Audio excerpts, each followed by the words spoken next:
தமிழ்நாட்டில் ஒரு இளிச்சவாய் இருக்கா. அந்த இளிச்சவாயின் பேர் என்ன? அண்ணாமலை.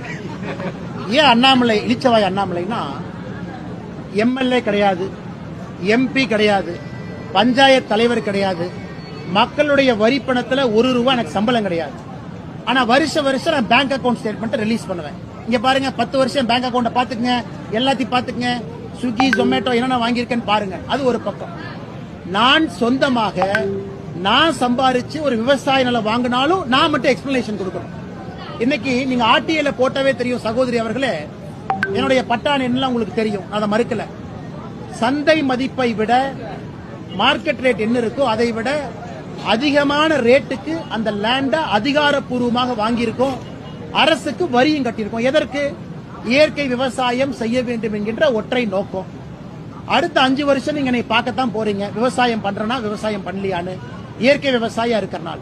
ஆனால் இன்னைக்கு தமிழ்நாட்டில் நான் ஒரு அரசியல்வாதி தான் உண்மையை சொல்ல வேண்டும் என்றால், மக்களுடைய வரி பணத்துல ₹1 வாங்காம, ₹1 மக்களுடைய வரி பணத்துல சம்பளமா வாங்காம, நான் மட்டும் 6 மாசத்துக்கு ஒருக்கா என்னை பாருங்க இதான் செய்யறேன், என்னை பாருங்க இதான் செய்யறேன். அதனால இளிச்சவாயினால நான் என்னங்க?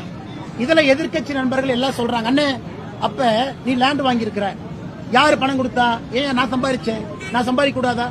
நான் இருக்கின்றேன், மனைவி இருக்கிறாங்க, குடும்பம் இருக்கிறாங்க, நாங்களாம் ரோட்ல சும்மாவா உட்கார்ந்து இருக்கிறோம்? எங்களுக்குன்னு வேலை இருக்கு, செஞ்சுக்கிட்டு இருக்கிறோம், மக்கள் பணியை செய்யறோம், அரசியல் செஞ்சுக்கிட்டு இருக்கோம்.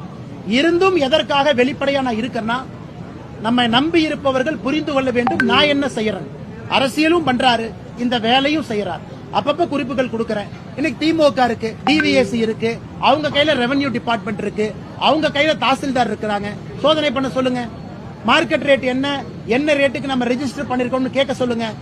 எவ்வளவு அரசுக்கு வரி கட்டி இருக்கின்றோம் அதையும் டிக்ளேர் பண்ண சொல்லுங்க. அதையெல்லாம் செய்யணும்.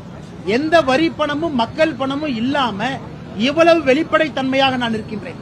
என்னுடைய வங்கி கணக்கு 1 ஆண்டு 2 ஆண்டு அல்ல, 10 ஆண்டுகளுக்கான வங்கி கணக்கை போன ஆண்டு வெளியிட்டிருக்கேன்.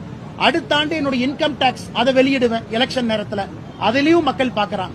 இன்னைக்கு நான் ₹3.5 கோடி கடனாளியா இருக்கேன். அதையும் பேச மாட்டாங்க. கடனும் வாங்கி இருக்கேன், கடனுக்கு வட்டியும் கட்டுறேன். அந்த வட்டியை வைத்து என் தொழில் நடத்துறேன், பொழப்ப நடத்துறேன். ₹3.5 கோடி கடன் ஒரு மனுஷனுக்கு இருக்கு. ஒரு மனுஷன் வங்கி கணக்கை வெளியிடுறான், ஒரு மனுஷன் மக்களுடைய வரி பணத்துல வாழல. இதை தாண்டியும் நாங்க மட்டும்தான் எங்க நேர்மையை நிரூபிச்சுக்கிட்டே இருக்கணும். காமராஜர் ஐயா நிரூபிக்கணும், காமராஜர் ஐயாவுடைய கால் தூசிக்கு சமமாக இருக்கக்கூடிய நான் நிரூபிக்கணும், நாங்கெல்லாம் நிரூபிக்கணும், மற்றவங்க யாரும் நிரூபிக்கவே மாட்டாங்க. இதான் தமிழக அரசியலுடைய தூரதிருஷ்டம். ஏன்னா நாங்க நேர்மையா இருக்கிறனால யார் சொல்வதற்கு முன்பும் நாங்கள் இதயத்தை திறந்து காட்டுறோம், இதான் நாங்க அப்படின்னு. ஆனா மத்தவங்களுக்கு இது பொருந்தாது, பரவாயில்ல. ஒரு நாள் தமிழகத்தில் அந்த நாளும் நேரமும் வரும். அரசியல் யார் வந்தாலும் கூட திறந்த கண்ணாடியாக இருக்கணும். நாங்க இன்னைக்கு திறந்த கண்ணாடியா இருக்கோம்.